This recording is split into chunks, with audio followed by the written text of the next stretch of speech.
All right, good evening, everyone. Welcome to Michigan Gone Wild podcast. We're also doing a live broadcast tonight, and I got another Michigan Gone Wild team member here, Jake Ormsby, and we're going to be talking a couple different things. We're going to be doing some live Q&As. I want to hear from you guys how your season's going. If you guys have any questions, feel free to post them. But we're going to be doing a little bit of talking. Mostly, we're going to recap deer camp. We're going to talk about late season hunting and kind of how we go about it. We're going to find out how Jake goes about it. I'll pitch in my 2 cents about it here and there. Yeah, we'll start off. Jake, how's it going? Oh, it's going. It's going. Working too much, not hunting enough. I hear you. I got that same problem. We'll see as we start getting people to roll in here. Like I said, guys, this is for everyone listening to the podcast right now.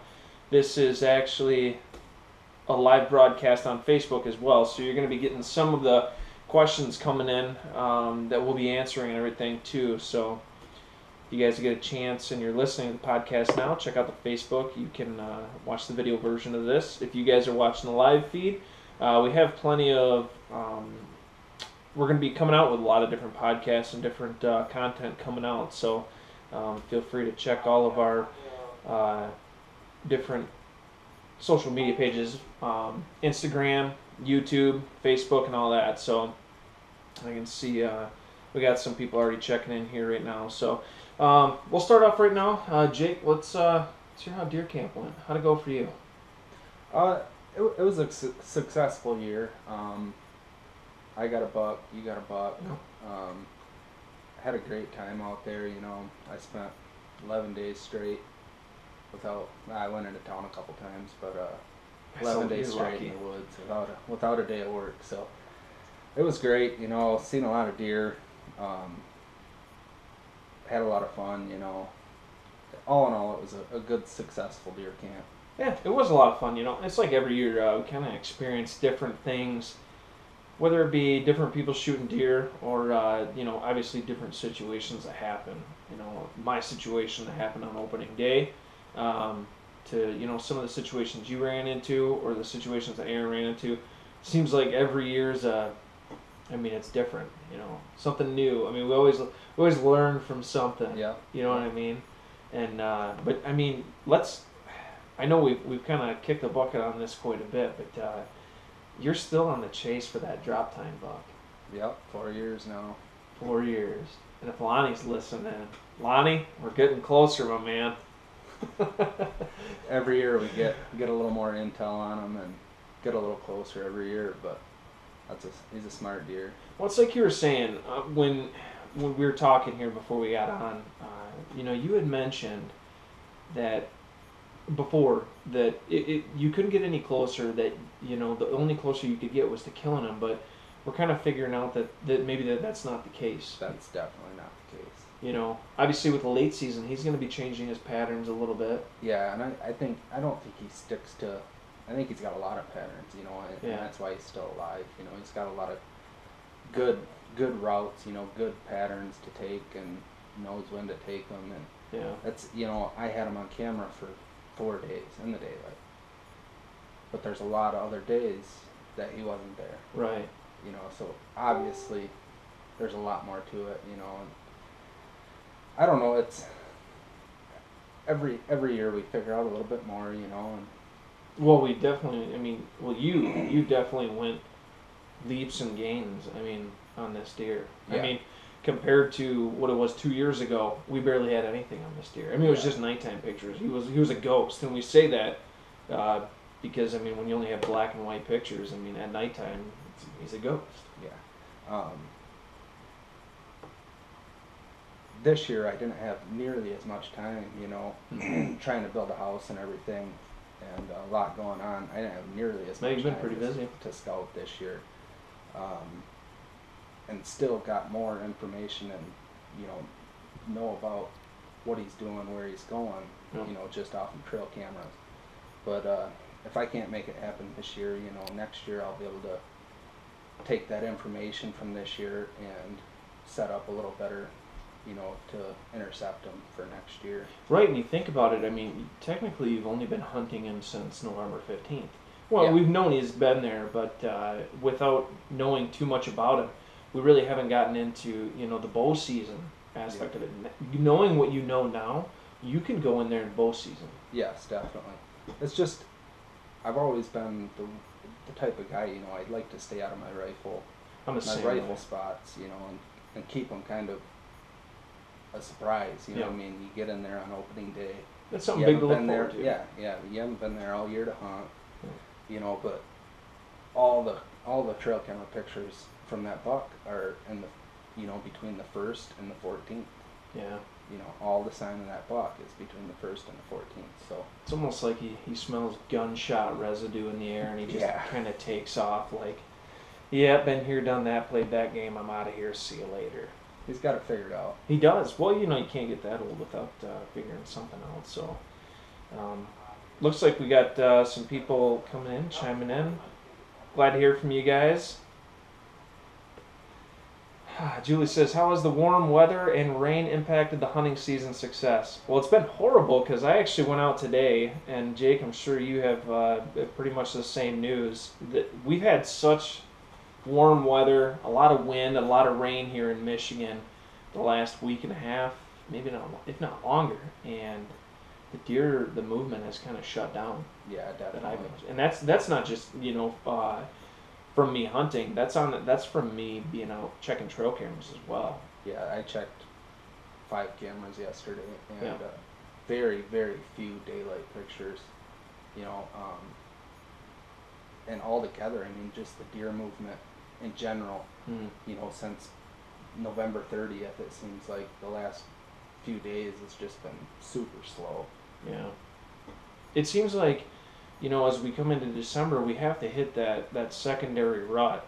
And you'd think that would kind of turn things up a little bit there. And if you look at, they say, studies have shown, that if you look at the peak breeding phase during November and you count 28 days later, which then they figure about the peak breeding is around the 12th or 13th. Mm-hmm. And it varies. It could be a couple days later, it could be a couple days forward, but they figure around that. So we'll roughly say between the 10th and the 15th. We'll go with the even number there. Let's say that it's the 13th, and you go 28 days later. I mean, where's that putting you? That's putting you right in third, right around the 8th, maybe the 10th. Mm-hmm. So we got to be kind of coming into that secondary rut where the deer are going to be, some of your fawns that were born late early that are coming into estrus for their first cycle. They're going to be, stinking up the woods, and bucks are going to get back to, being crazy about that. Now I have seen scrapes open back up. Yeah, I started to see that, right towards the end of deer camp. Yep. Right towards the end of November. Went in and did some scouting, and there were scrapes opened up all over the place. But I went back in there yesterday, and they hadn't been touched since then. It was just kind of like a one-time deal. See, I was in my tree stand last on November 30th. Was the last night, and I had put out tarsal gland on a pine tree. Actually, 2 of them. I put one up in the air, and then I would put one down by the ground. And when I came back to check that was today. I pulled my camera, set up a pop-up blind, and the ground was absolutely tore up. So during December sometime, the last time that I was there, obviously this happened. So that got me pretty fired up, that knowing that there's still an aggressive buck out there that thinks he's dominant or is the dominant buck, and that, if I have does in the area, that bucks will be running around there and they'll be looking for them. So it kind of, makes me look forward to the late season. I posted a video today, obviously, of me out putting up some trail cameras, checking some trail cameras, and setting up a blind. If you guys go to our Michigan Gone Wild Facebook page, you guys can see that. And I'm amped up about it. Usually I'm not. Usually I'm kind of getting into that late elk, elk season gear. Mm-hmm. And but this year I don't know what it is. Like, maybe it's because we don't have any snow. Maybe it's because it still feels like deer season. It still season. feels like deer season. I'm not sitting there, walking in 2 feet of snow, and so it's a little bit more, motivating to get out there. But definitely excited about the late season. We got a question here. Randy asks, "How soaked did you get on opening day?" I didn't get soaked at all. I did. I was drenched. I was smart enough and bought an umbrella. Yeah, I was soaked to the bone, froze. It was miserable. It was a miserable opening day. All the clothes that I had at deer camp were soaked. Was it you or was it Joe that actually wore a garbage bag? Punched holes for your... That was me. That was you. That was me. So he punches holes in a garbage bag to... You would not believe how good that holds the warmth. I would have done it too, though. Well, see, I had my Frog Talks rain jacket on, then I had an umbrella, and then so I was like, and then I had some rain pants, and I'm like, man, this is no big. Yeah, I got this. Yeah. The only reason I got wet is because I missed that buck, and I immediately knew I had to get down, shoot my gun, and I had to walk back. So then I got exposed to the rain. Yeah. But if I would have stayed in a tree stand all day, I would have been just fine. It just so happens, it seems like every time that I get a tree stand set up and I sit in it and it starts raining, there's always that little funnel of water and it's dripping right down my back the whole day. Just a steady stream. Oh, that makes sitting in a tree stand fun. Yeah. Okay, so Tony asked, what would be a good spot to hunt in the late season? Tony, that's a good question because a lot of people have also been asking me about that as well. So, food sources, especially this week, because I mean we got some snow coming and it's gonna get cold. I mean I'm liking the snow because we got elk season right around the corner. But for the deer hunters out there, you should be praying for snow as well because that's gonna get deer on their feet. That's gonna get them feeding. I mean if you can find different food sources. Now, obviously, if you're hunting in an area where there's agriculture, that's kind of a no-brainer. But if you're hunting the big woods like we hunt, I mean, there's all sorts of food sources. Am I right, Jake? Lots, yeah. Lots of natural, forage on the ground and wintergreen leaves. Wintergreen leaves. We'll tell them the story about that here after this. But, yeah, they got beech nuts, they got acorns, they got clear cuts offer a lot of food. But like you said, the wintergreen leaves. Yeah. Folks, you will not believe this. I was sitting there when I was gutting my buck that I had shot on opening day. We recovered it the next day, and I was gutting my buck, and I always look to see what's inside the stomach. You should too. I mean, it's a good education point to see what the deer in that area are feeding on. And what we found in there, I mean, you got to think that out here where we hunt, there's probably plenty of bay piles, which there was some corn in them. Yep. No sugar beets, no apples, no carrots, but there was grass, marsh grass it looked like, and a bunch of wintergreen leaves. And it was funny because when we were back into the area where we were at looking for my deer before we had found them, we were sitting there mentioning, like you mentioned, you're like, man, there's so much deer here, but what is there to eat? And my brother goes, wintergreen leaves. Yep. Okay, I guess so. That's what he was eating. Yeah, and that's exactly what he was eating on. So that's kind of a good little point there. So any natural food source is going to be really good. So the does are going to be there. A lot of your younger fawns that are coming into the estrus for the first time, or some of the does that didn't get bred, they're going to be coming back in the estrus. And the bucks, they don't have that calendar in their head that tells them when does are not breeding. They just think that the second they smell a doe in estrus, or they continue smelling does in estrus, that they just have to keep looking and they'll find it. Right. They don't know the things that we know. Right. So they're just going to keep looking. So the opportunity at a buck, chasing a doe or looking for does, seeking does, even this time of year, it is very good. Right. So, garbage bags? Yeah, Randy, yes, garbage bags. Ryan Johnson here says, hey guys, December hunting is tough, especially on public land. I can count how many bucks I have seen on one hand in my 16 years of hunting. Plenty of does when the snow starts falling. Yeah, that's right. I mean, it is tough too in the late season because a lot of your mature bucks, they do know that the pressure has hit the woods. And like that, I mean, a lot of them are dead. But they're also vulnerable. They are. Oh yeah, because I mean, not only do they have doe still in the mind, but they have food. They have to eat. That's not an option. They've ran themselves ragged. I know even in like where we hunt, the part of the state where we hunt, it's big country. There's not a high caloric diet or food source opportunity out in the woods for the deer.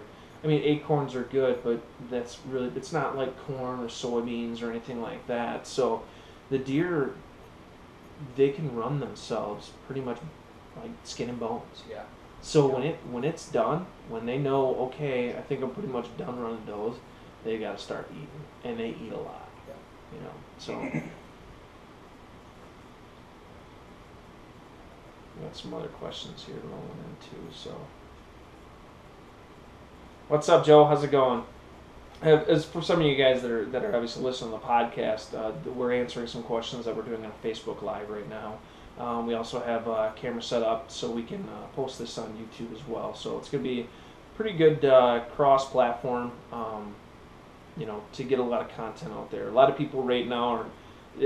It surprises me how many people have actually hung up their bows, or they haven't even broke out their muzzle loaders.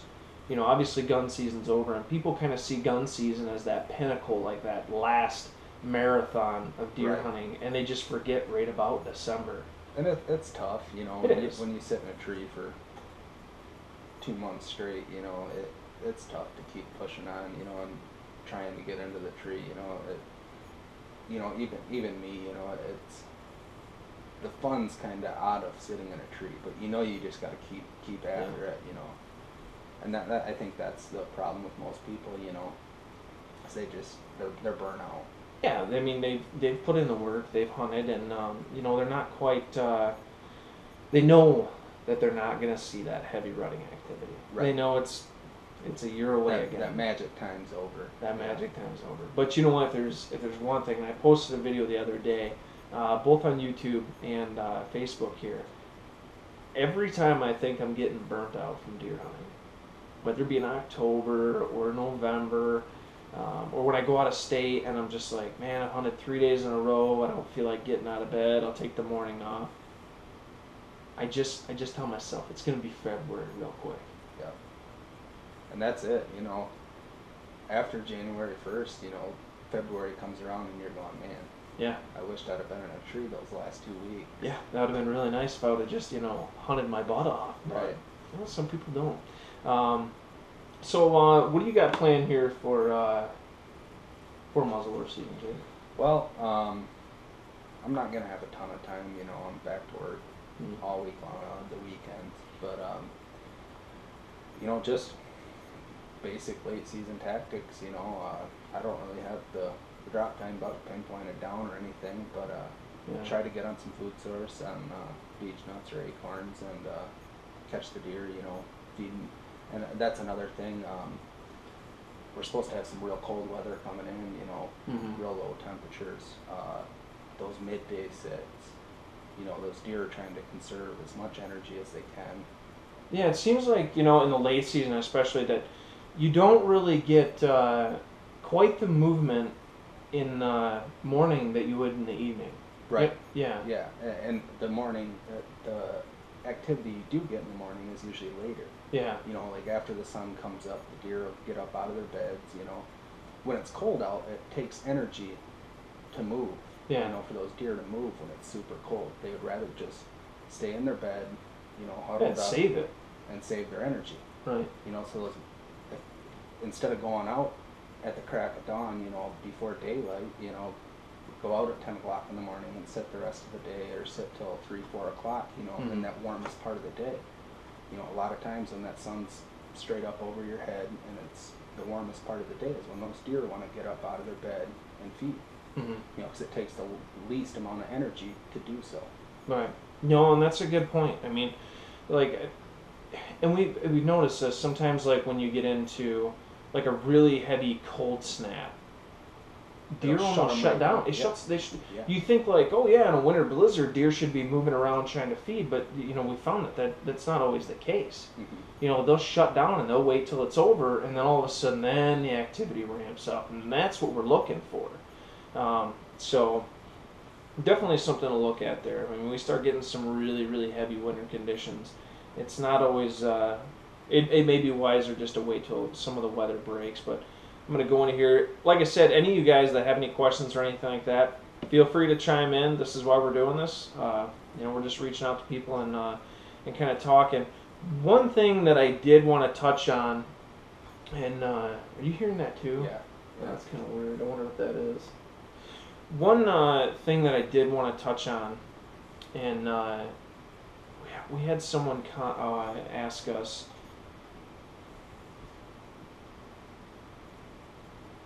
There was a scenario where he was in the woods, okay, and he saw a deer that looked like it had been shot, and he wanted to ask my opinion on it. If you saw a deer, and I'm going to ask you the same thing, Jake. If you saw a deer in the woods and it looked like it was wounded, let's say it wasn't quite the buck that you wanted to shoot, but you knew that the deer was going to die anyways. Let's say it had like a broken back leg or something wrong with it. Would you shoot it? Definitely. I think I would too. I would, yeah. I think that's more along the lines of ethics there. Right. When you realize that deer is hurt, it's injured, it's not going to make it. I saw a deer one time in bow season, and this is probably where I made that decision. I saw it, and it was like skinny. I mean, skin and bones. You could see its rib cage. It was horrible. Mm-hmm.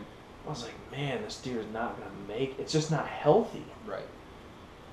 And I didn't end up shooting it there because I really, by the time I would have made up the decision, I didn't have a shot. But I knew after that, I was like, man, if that ever happens again, that's like, I'm just going to shoot it. Right. Kind of goes along hands. And that's probably the best thing to do, Right. Even though a skin and bone deer like that, you're probably not going to get much meat off from, but, it's the right thing to do. Tony asks if we have any stickers. Tony, yes, we do have stickers.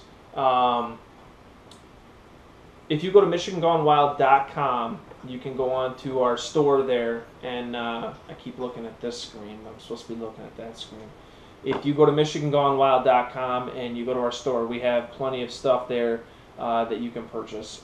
We have shirts, we have hats, and stickers as well. So another thing too, you guys, is I started a thing where I wanted people to call in and ask questions or leave comments, reviews, anything like that, or even if you have a hunting or fishing report, to call in and kind of let us know how everything's going. That number is 231-622-5286. You guys can give that number a call. If you want it played on the podcast, we'll play it. If you don't want it played on there, just mention on there, not really looking to get on the podcast. I just want to, want this question answered. And we'll do the podcast, but we'll also do the Facebook Lives. We're going to be posting these videos to YouTube, and we're going to pretty much be doing this all winter. And we're going to have a couple different things as well, because we're also going to be doing cat hunting. Yeah. I'm looking forward to doing some cat hunting. Now, we still got some deer hunting to do, but I'm really looking forward to cat hunting as well. That's another thing, a lot of guys get out of hunting, ice fishing's coming up, people start to get excited about other activities coming up in the winter, and it's hard to stay focused on deer hunting, when you got other exciting things coming up. And that's probably the hardest thing for me, knowing that the hound season's coming, cats and coyotes, and it's hard to stay focused on deer when you got that coming up. But for some people that maybe never have done it, what is your average day of cat hunting? Usually it consists of, by 9, 10 o'clock you got a track. And then from there on out, you got your snowshoes on if the snow's deep. You put your snowshoes on, you grab your shotgun, your backpack, and you're in the swamp. And it's not good, easy walking by any means. You're crossing rivers, walking shelf ice, and it's a long day. You're in the swamp all day long, running around in circles. See, now I went cat hunting with Jake last year.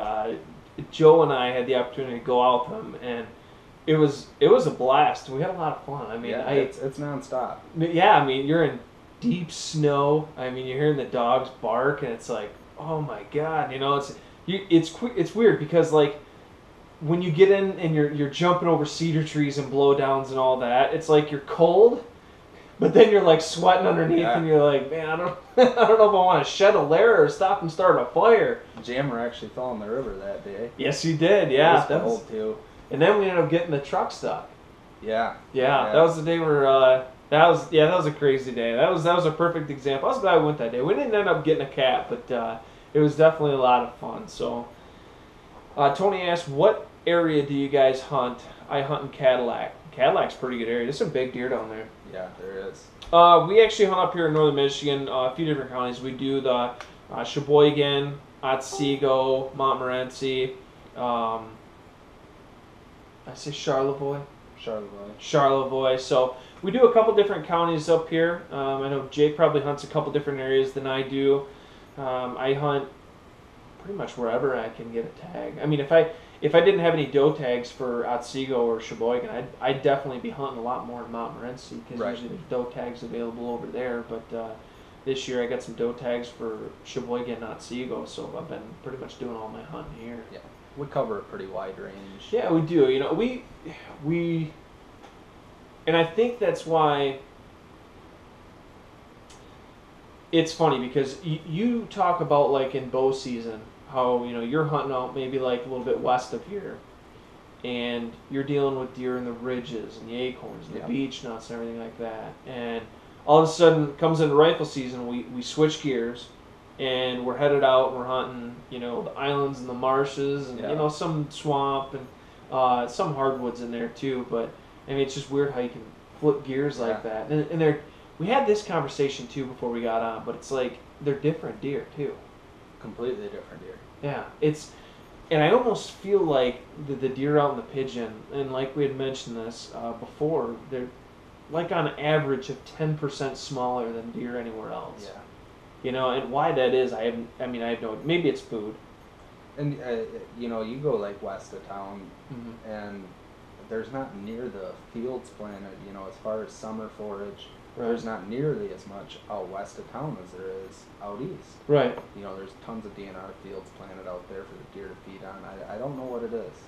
Yeah, and that confuses me because you think that there really isn't anything out east that there isn't out west. You almost think here that it's like a different strain of deer. Yeah, and that's the other thing we were talking about was the color.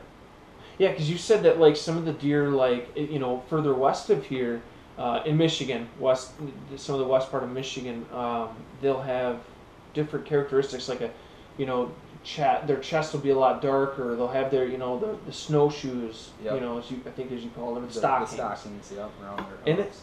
And that's just crazy because you'd think that.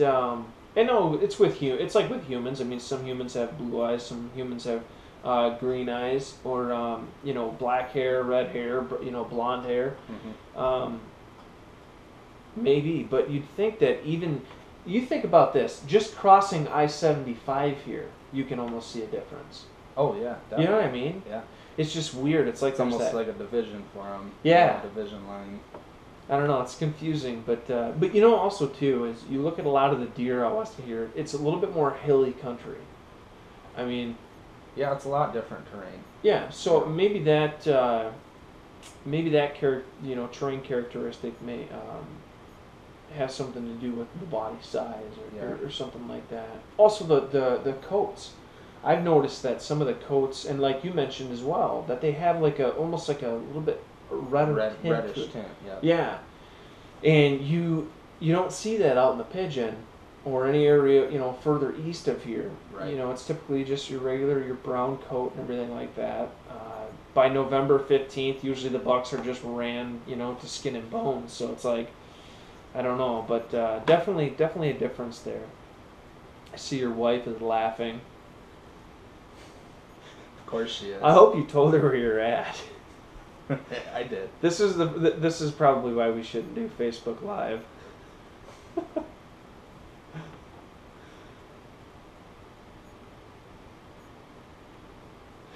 So, but no, moving forward, I got elk season coming up.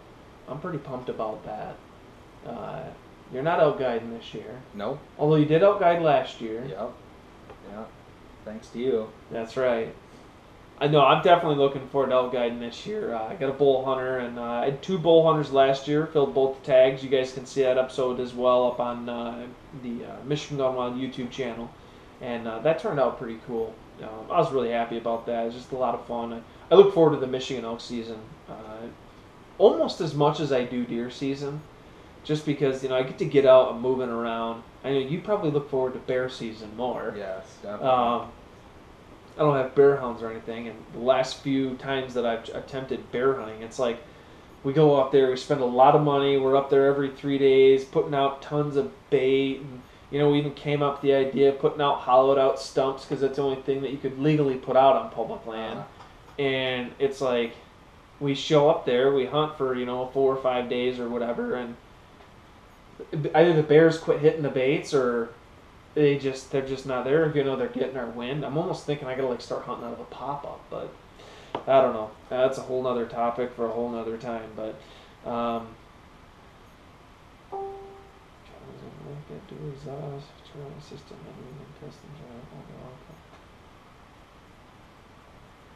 sweet, Ted.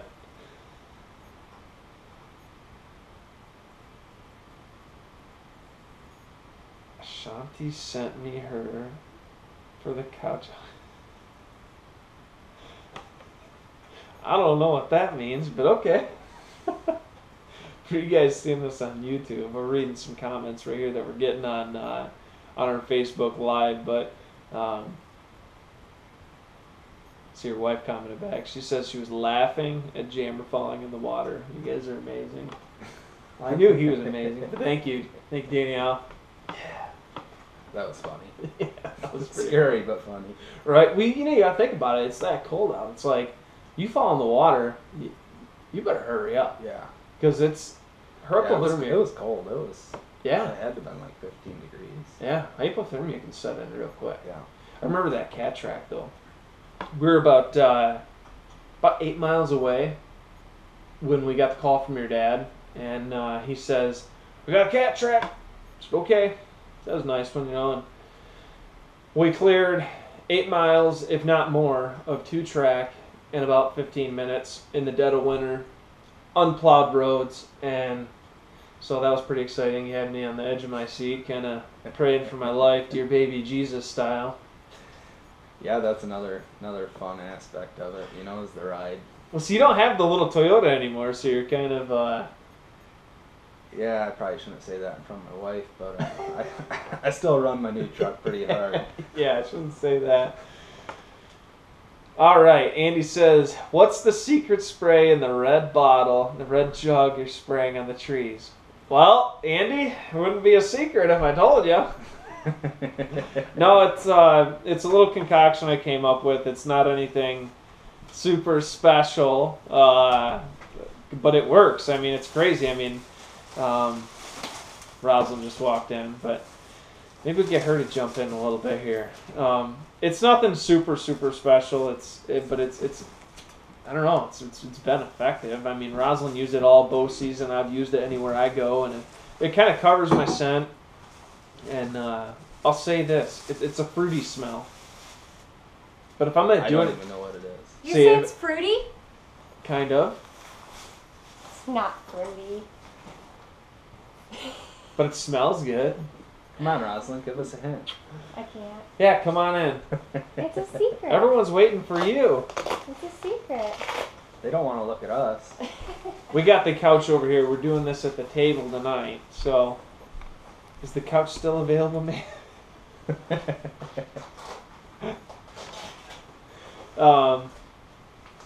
Rosalind, do you want to tell them what's in the red bottle? Are you sharing that? I don't know if I should. I don't know, because it gave me some pretty good luck. Then everyone will be using it. Huh? Then everyone will be using it. That deer? Alright, I'll tell my story, but I'm not telling what's in it. Okay, she said she's not going to tell you what's in it, but she's going to tell you her story. So, what day was it? I think it was like October. It was this 8th. first full week into October, and yeah, it was the first full week into into bow season. Uh-huh. Oh, okay, let's see. I'll stand up. Hold on, And, come on right here. She's going to tell you the story about the stuff in the red bottle. So, had a buck. He came like directly. Danielle says, "Don't do it." Don't do it. I'm not gonna say it. But a buck was coming out, and he came out towards me, and I didn't know that he was there until I saw his antlers. This is the deer that I missed, and it was huge. Mm-hmm. And he's walking out towards me, and then he took a turn, and like he was gonna head back into the swamp. And I was like, oh crap! So I'm drawing and everything, and I was like, this guy's not even gonna go to the spot that I sprayed everything. And he got behind a pine tree, and so that's when I drew back, was waiting for him to come out and take the final step. If he would have taken 2 more steps, I would have had him. And he stood there, and he stood there, and he stood there. I was like, what the heck? So then he all of a sudden turned around and came around towards where I sprayed, like directly at it. And I was like, huh. Can I say the S word? Huh? I was like, no crap. She's trying to give it away. I'm trying to be polite. No. But no, I was going to say no shit. But I was like, no crap. This guy is coming back around. So I put my bow back down and I'm standing there waiting. And he went all the way around, like this trail that I didn't even know was there, but he went all the way around this shrub stuff and came around the pine tree right where I sprayed it. Except he did a little trick on me that I didn't expect, because there's 2 pine trees that were in front of me. He went underneath and below the 2 pine trees and popped out of them. So he was still protected and covered. He didn't come around. It was like he would have come around the outside. Instead, he went underneath the pine tree and popped out. And that's when I shot. I should have waited a little bit more for like a longer, better shot, but I didn't know how he would do, so I pulled back when he was under the tree. And then when he popped out just enough, I shot too low, right into the armpit.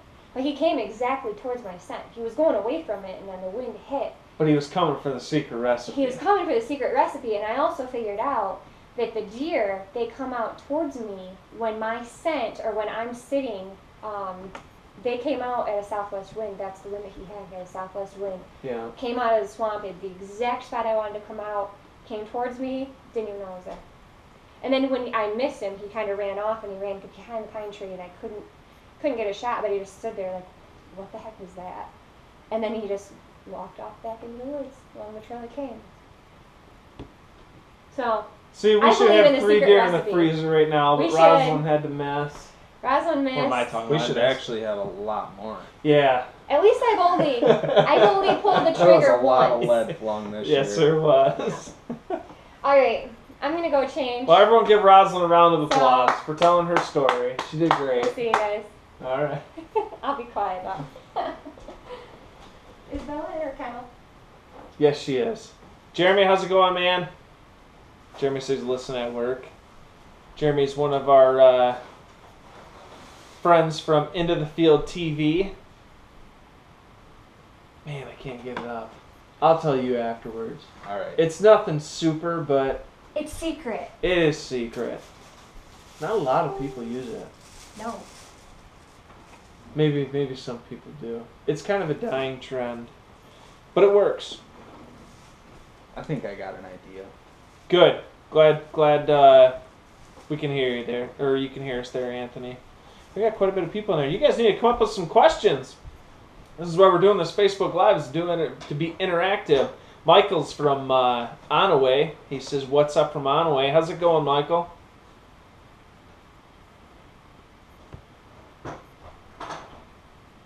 Said I knew. Nikki says, "I knew you wouldn't be able to sneak it, Roz." She wanted to.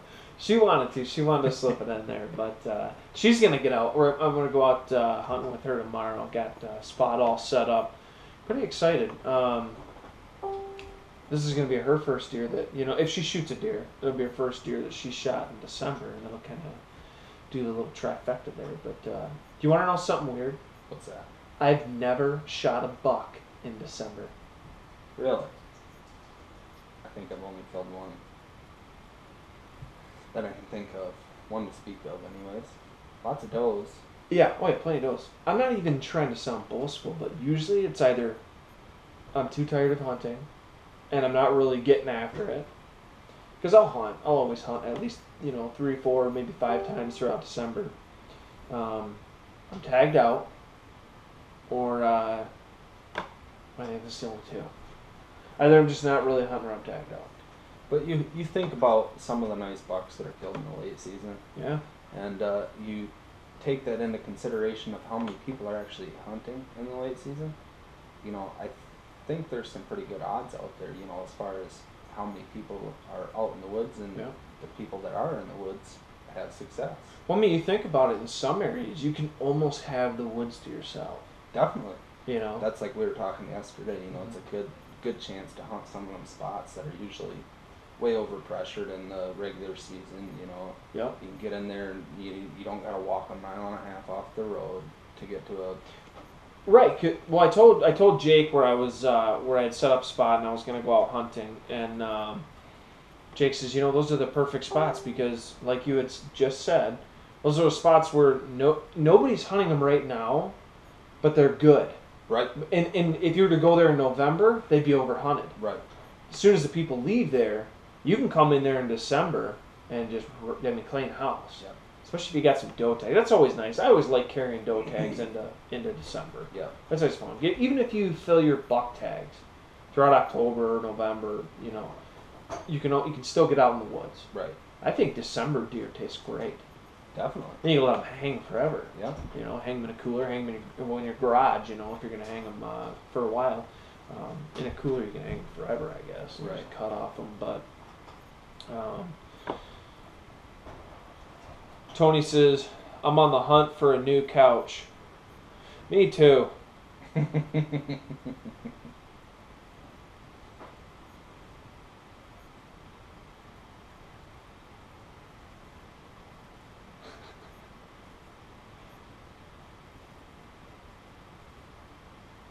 Nikki says, are you going to help your sister shoot her first buck? I don't know. I think she's got a curse. Oh, Nikki, he just said you're cursed. She hasn't killed with my dad in 2 weeks, so I don't know. I don't know if I'd be willing to take that offer. Uh-oh. I see some brother and sister fighting in the future. Here we go. Ding, ding. What do you think about that, Nikki? Mitch asked, how are the roads out in the Pigeon once the snow hits? Depends where you're at.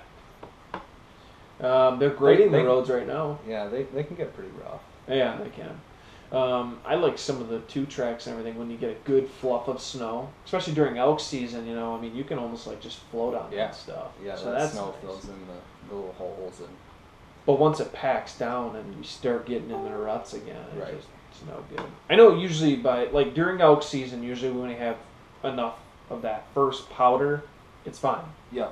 It's once it all starts to get packed down. We get packed down, maybe start melting, especially like in March when I start going out there and I start doing some, otter beaver trapping. Yeah. Some of the ugliest roads I've ever seen. Yeah. Just before deer camp, it was pretty bad. You get into that spring time of the year, where it's up into the 40s and 50s in the middle of the day, but at night it's still below freezing. Yep. So you go out in the morning and you can drive right on top of 2 foot of snow. Mm-hmm. You're just driving right on top of it. You park your truck and you get out, you're walking around, for the bulk of the day, and you come back home at 1 o'clock in the afternoon and you find out that getting out wasn't nearly as easy as when you came in. Yeah, because that snow softens up. Yeah, you're driving through 2 foot of slush, or you're driving and then you fall through the ice. Yeah. Been there, done that. You get yourself in trouble. Have I trapped a beaver on the couch? Well, I've probably been sitting on my couch when I've trapped a beaver. Yeah. I mean, I usually set my conibears out, so I'm sure I've been sitting on the couch watching some TV and snap. Do you guys carry sidearms when you hunt way back in the beautiful Pigeon? No. No. I don't. No. For tracking a deer or something. Yeah, for tracking something. I mean, if I was tracking a bear, I would. Right. I mean, I'm not trying to mess around with a wounded bear or anything, but no, I don't think there's anything really that I need to worry about out in the Pigeon. Right. Now in the UP, yeah, maybe you might wanna take something with you. I don't think there's anything down here that's really gonna harm me unless it's wounded or. I mean, Yeah. I've been fishing, hunting the Pigeon all of my life, and I can't tell you the amount of times I can count on one hand how many times I've actually seen a bear walking in the woods. I don't even carry a pistol during bear season. Yeah. You know, during training season when we're walking into bear trees or, you know, a caught bear with the dogs, you know, I don't even carry a pistol. You just get a regular gun, don't you? No, I don't carry a gun. Just don't? No. I think they're so preoccupied with the dogs. Right. They don't care about Yeah. you. You know, when they got hounds sitting there, you know, 2 feet in Right. front of their face, bark, bark, bark, Yeah. they're not worried about a human that's standing 10 yards away. Mickey says, I am cursed. Haven't seen anything bigger than a spike, and I've been sitting with Fred Bear. Yeah? Should have killed something by now, Nikki. Seems like every time she sits in a spot, the next day there's a nice buck standing there. Right? Trail camera. Danny asks, how's the hunting in Marquette, Michigan? Well, I'm not the person to ask for that, but the person that you're going to want to ask about that is going to actually probably be on next week. I think Matt's going to come up here. Matt's going to do this with me. Matt has hunted up by Marquette, by Big Bay and Negaunee and all that area. He knows it pretty well. He lived up there for quite some time, so he's the person to ask for that. As far as the UP, I mean, I hear that people are...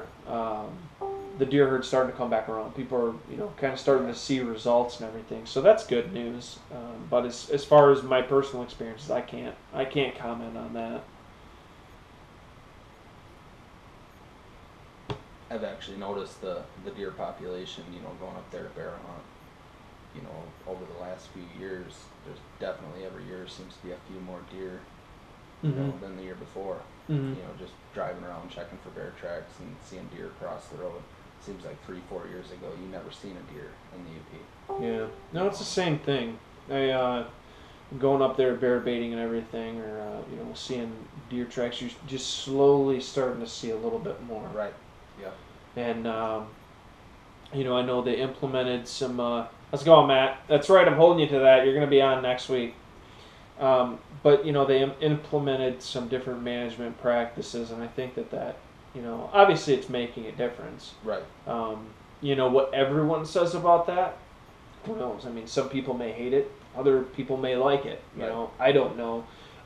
If any of you out there watching, you know, hunt the UP, please feel free to comment or ask any questions. So, David said, just started getting into filming hunts myself. What camera setup do you guys use besides GoPros? I honestly don't. I do use GoPros. I don't use too much of them, but I use a Canon XA30. Jake, you use a Canon G30. G30. We got a couple Canon G20s. I got a Canon Rebel T3i. Rosalind had actually used Jordan's camera, which is a Canon M500. All good cameras. I mean, they take good film. I've had good experiences with them. I don't have any reason to complain. So, Corey said, seeing a few more deer east of Marquette this year. Well, that's good news. That is really good news. I know some of the winters and the wolves up there have kind of decimated any deer population up there, but glad to see that it's coming back. And Corey's from the UP there, so he's going to be a good source to to get any intel on the UP from.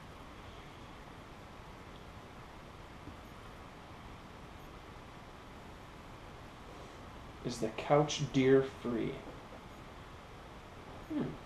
Not sure what that means.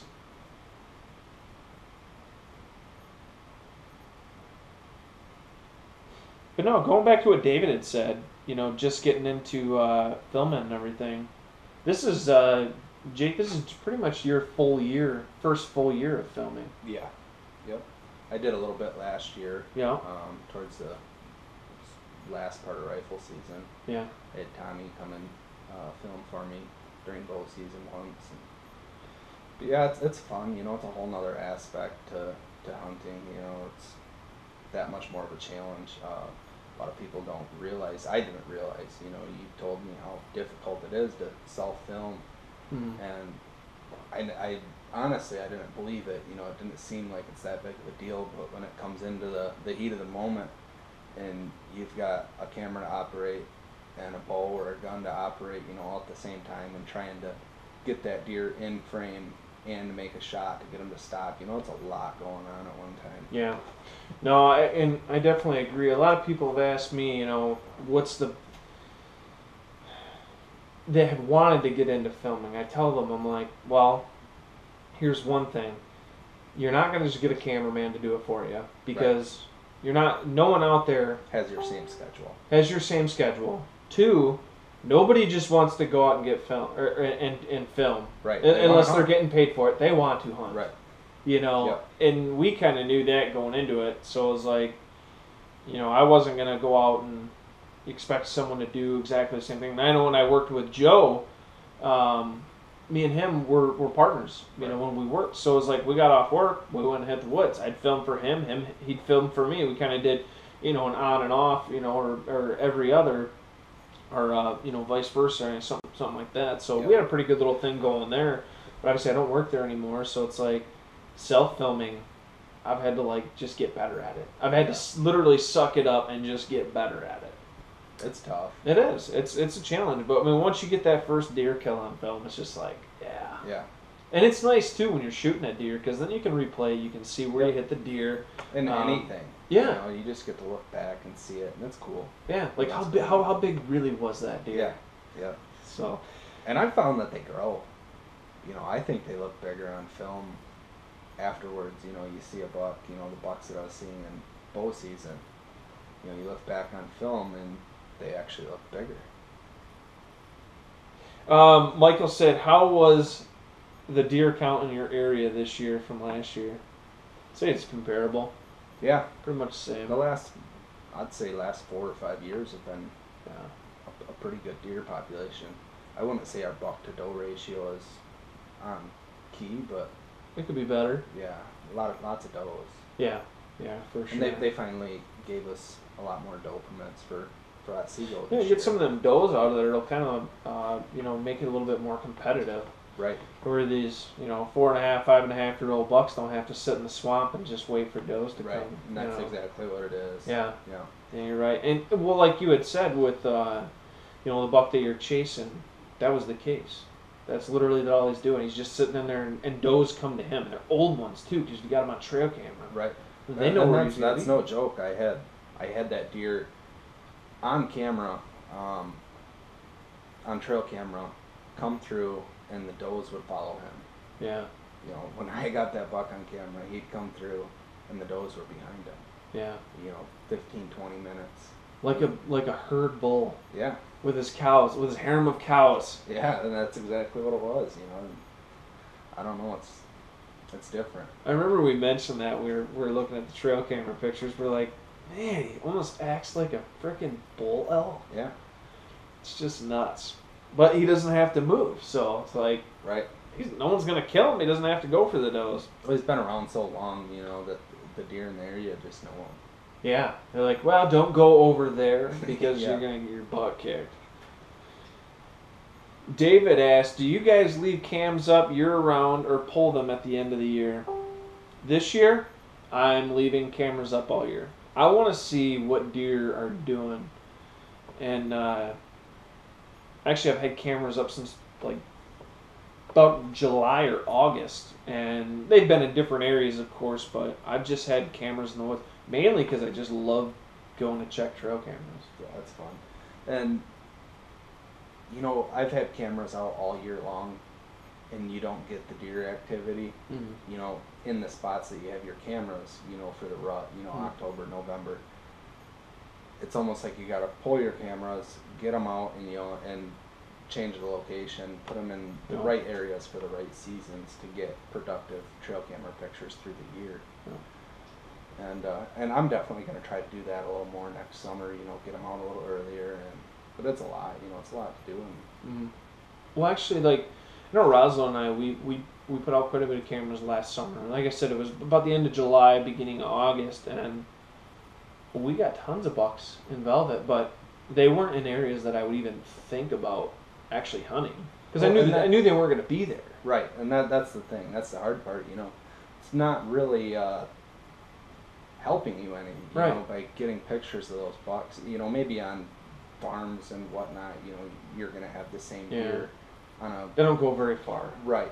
But out here, you know, our bucks have different ranges for different seasons.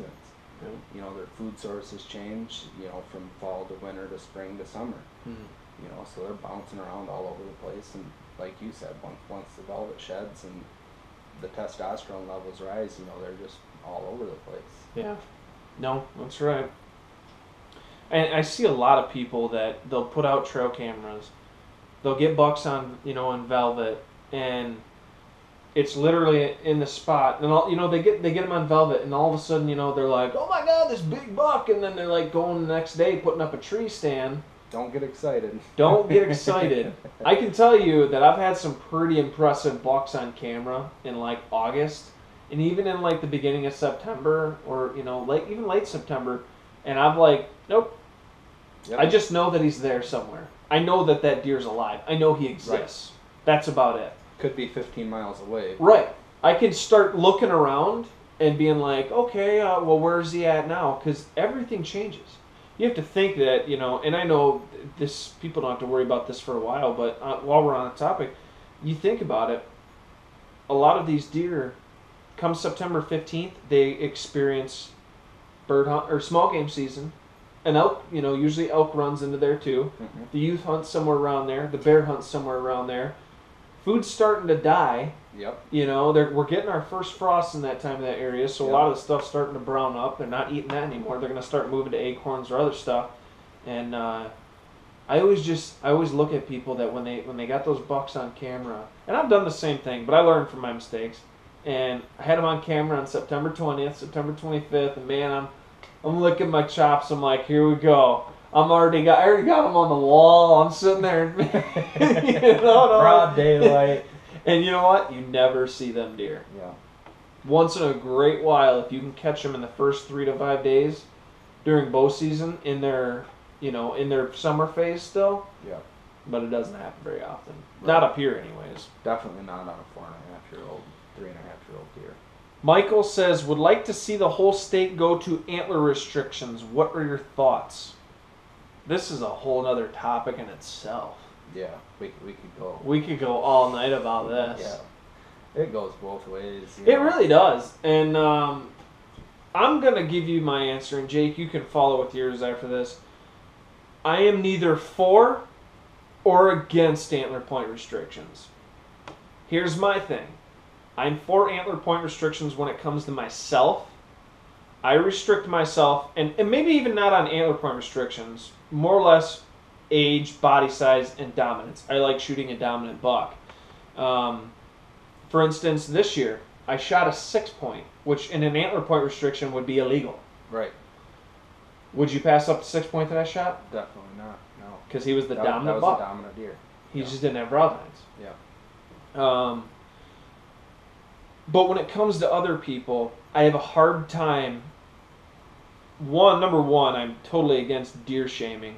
I absolutely hate it. I disagree with it, and I think that if you're one of those people that hops around forums or anything like that and shames people for the deer they shoot, I got more respect for dog crap on the bottom of my boots, honestly.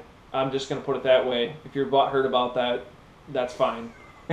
I have more respect for dog crap on the bottom of my shoe than people who shame another human for the deer they shoot legally. With that being said, that answers that.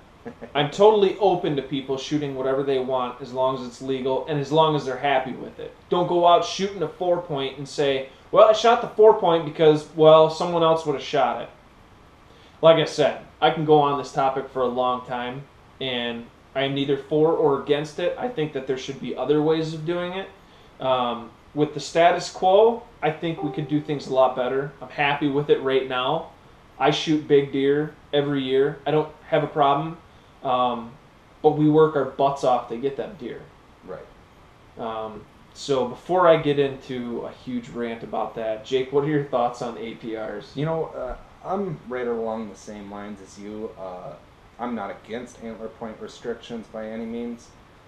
Do I think it necessarily helps that much? Not really, you know, because there's a ton of 1.5-year-old deer that are still getting shot. Yeah. You know, some of your best bucks, you know, fit in that antler point restriction.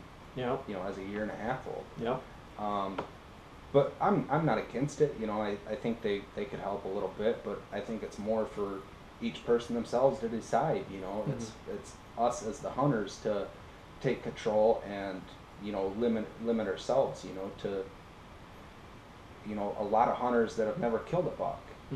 You know, I shoot spike horn, shoot 3 points. You know, yeah, we all did when we were younger. I've shot tons of small bucks, tons. Some of the first deer that I ever shot were 4 points and spike horns and everything. But I saw, for instance, I saw the deer that, you know, your dad and your uncle, some of my uncles were shooting, my cousins were shooting. I was like, man, I really want to shoot them deer. Right. And that was out here on public land, you know, in the Pigeon, in the Big Country, or, you know, anywhere up here in northern Michigan, really. Those deer were hard to get, but I wanted to do that.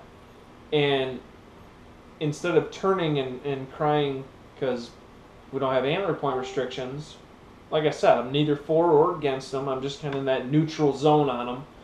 Instead, I decided to be a better hunter. I decided to learn everything I could in order to be the best hunter that I could be. And that's kind of led me to where I am now. And it's almost to that point where it's like, if it goes to APRs, I'm fine. If it stays the way it is, I'm fine. Yeah, it doesn't bother me either way. Right. How other people treat each other is a totally different story. Exactly. You know, how I see on whether it be Facebook or Instagram or YouTube or anything like that, where a hunter comes along and he's sitting there shaming other people. It's like, are you and a lot serious? of it's just jealousy. Oh yeah, it's a big thing. You know, just jealousy. I like the people. My favorite people are the guys that go, I don't shoot small bucks. Or, well, you know, you're sitting there and you're like, well, I haven't seen you shoot any deer. You're like, well, I don't shoot small bucks. Well, you don't shoot any big bucks either. So why are you sitting there shaming this guy? Right. Blows my mind. So we're going to go back to the comments here because I'm sure that ignited quite a fire. Kyle says, deer shamers are just jealous hunters. No, you're right, man. And it's sad because, you know, we all share a huge passion for deer hunting, and whatever the DNR or whatever the state goes to, you know, I mean, just be happy for other hunters. Right now, in most parts of the state, you can shoot a buck, you can shoot a spike horn. Yep. You can shoot a buck with, you know, has 3 inches of antler on one side, or, you know, or more. That's just the way that it is. One of the worst things I think about antler point restrictions would be to the youth. You know, I love seeing kids shoot bucks. You know, oh yeah, spike horn, 3 point, 4 point, it doesn't matter. You know, and to a kid's first buck, you know, it doesn't matter to them. You know, they're just as excited, you know, pumped up about a spike horn as they would be an 8 point. You know. No, you're absolutely right. I'd hate to see him take that away from the youth. Well, another thing too is, like, I look at my dad. Maybe this is what makes me so partial. I look at my dad, who is in a wheelchair. He's a paraplegic, and he can't go out to the areas that we can. Right. You know, he can hunt from a standing vehicle, but that's an ATV. He does that behind the house on the property. We've had him out at deer camp a couple times. You know, he's seen bucks before, spike horns, you know, little fork fours and stuff like that, and just never really interested him. Well, this year, he wanted to get out. He wanted to can some venison this year. He went out, shot that 4 point, and he was thrilled about it. Yeah. Absolutely thrilled about it. He was so happy. I came in, and you guys get to see this on the deer camp episode because Roslyn was filming it, and I get to walk around the corner. The last buck my dad had ever shot, I hadn't even hit puberty yet. Okay? That's how long. I'm going to be 28 years old tomorrow. That's how long it's been since my dad has shot a buck.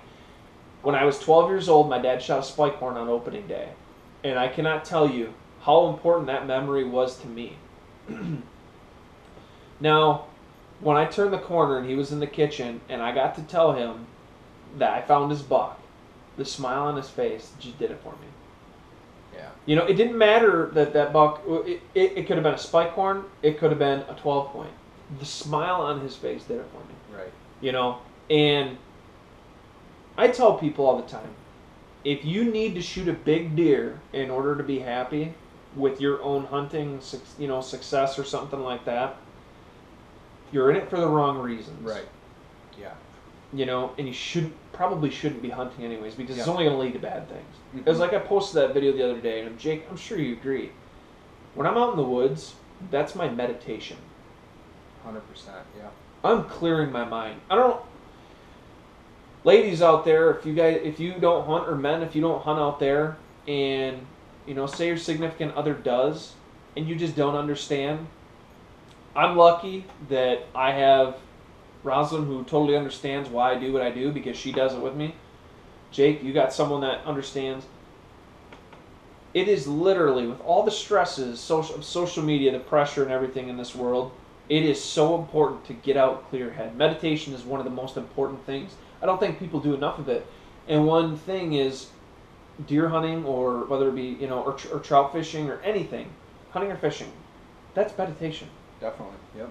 And it's very enjoyable. I think that people need more of it in their lives. But I think you need to go into it knowing you're going to enjoy it. Don't worry about, don't put the pressure on yourself. I notice when I get pressure, when I start pressuring myself, I start, not enjoying my experience. Mm-hmm. Whether it be seeing a deer, I'll see a doe, oh man, that's not a buck. Well, it's like, well, it's still a deer. Let's sit here and watch what this chick does. Right. You know what I mean? Learn from it. Yeah, learn from it. People forget that stuff. So let's roll back in here to the comments here. Kyle goes, man, that Antrim County buck pole sure looked huge though, but I want my nieces and nephews to shoot what makes them happy. Yeah, no, I mean, that did. I don't know if you saw the picture of that Antrim County buck pole too. Yeah, I seen it. That was very, very impressive. Yeah. I work in Antrim County. I've seen some of the bucks run on the side of the road. You want to know one thing Antrim County has that we don't? Cornfields. Right. Miles and miles of cornfields. Yeah. But they are in the Northwest 12, and I know that helps. So I'm not gonna diss that. And not to mention, there's like hardly any public land over there. Right. Besides maybe the Jordan Valley, the rest of it to the west of there is basically private land.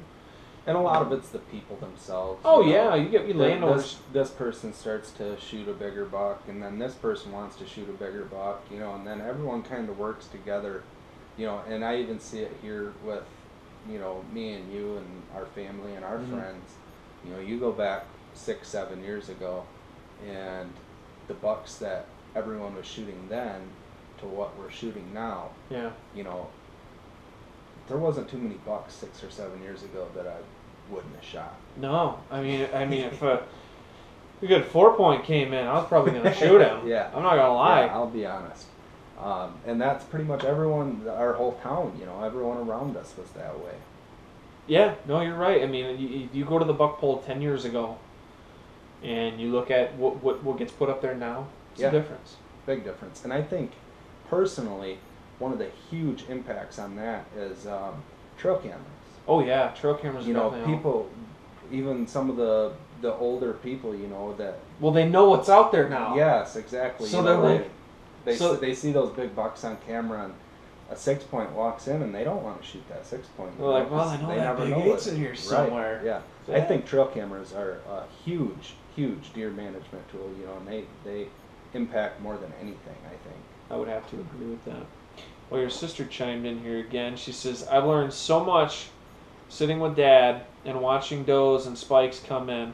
I've sat 2 years now and not shot anything, but I have learned more than I would have if I had sat once or twice and filled my tags. No, you're right. I mean, the biggest learning you can do is from deer themselves. Yep. And you know what?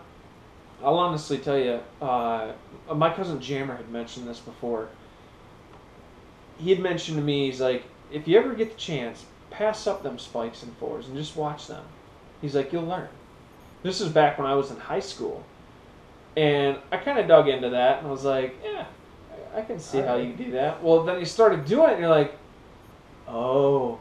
Now, instead of shooting him, I get to watch him and how he interacts with them does. Yeah. And how he's looking around, because he's like, man, I know there's a bigger deer in here that wants to kick my butt. I should not be here. And it's just cool. I never really heard a lot of vocalizations from deer until I started passing smaller bucks. Yeah.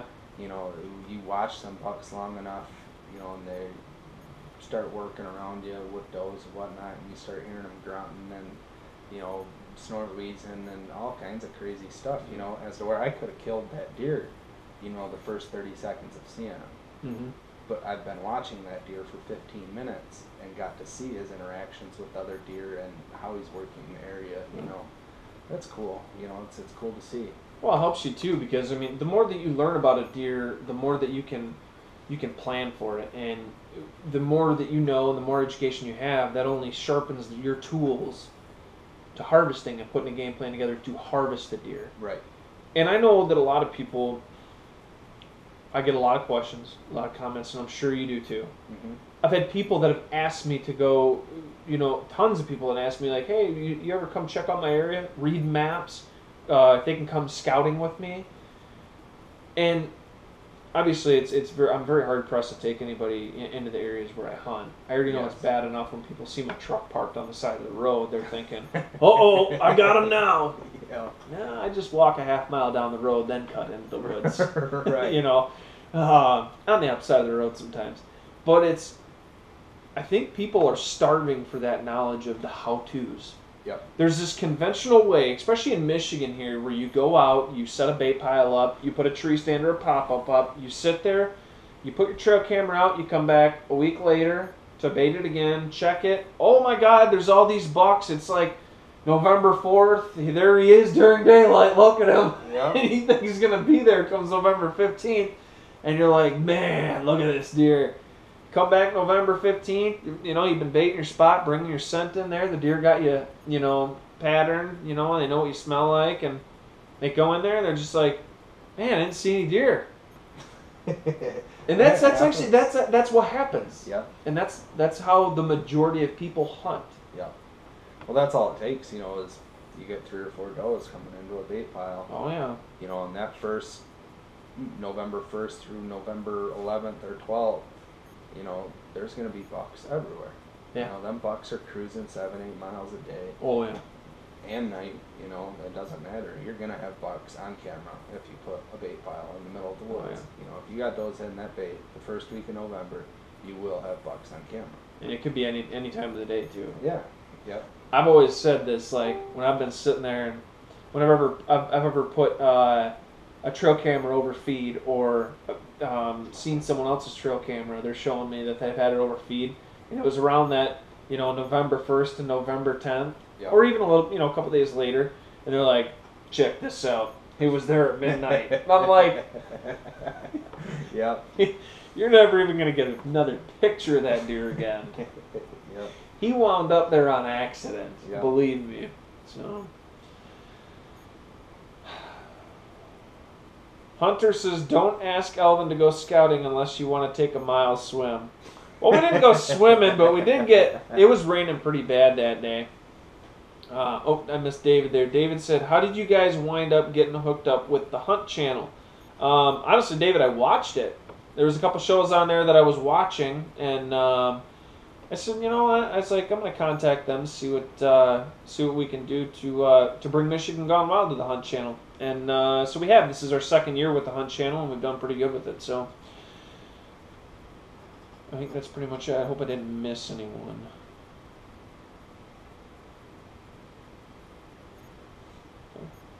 Well, that kind of brings us past the point. I'm sure you got dinner or something like that waiting for you. So Probably. because your wife knows right where you're at. Yep.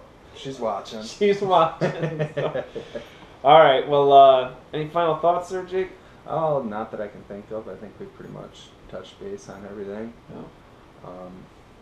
Yeah, just to everyone out there, just stay after it. You know, if you can get a few more days in the stand in this late season, you know, try to pick your days. You know, you got the option to hunt before a cold front or before a storm comes in. You know, stick with it, and you know, late season can be real productive.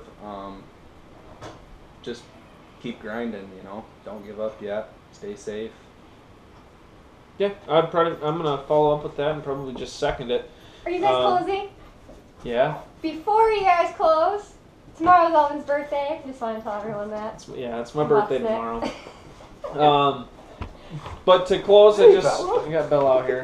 To close up, I wanted to mention to you guys once again, we're gonna try doing this once, if not twice a week. I wanted to get you guys on.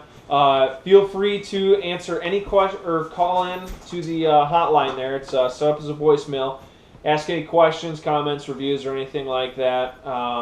Just remember, I got your phone number, so if you leave anything bad, I can give you a call back. *69. And but yeah, please do leave any comments, questions, or anything like that. Like I said, we're gonna be doing this pretty much all winter, once a week, if not twice. We got all sorts of guests that we're gonna be having on. So call the number 231-622-5286. Again, 231-622-5286. Leave a question. We'll air it on the podcast. Probably try to find a way to play it on here. It'll be pretty cool. So.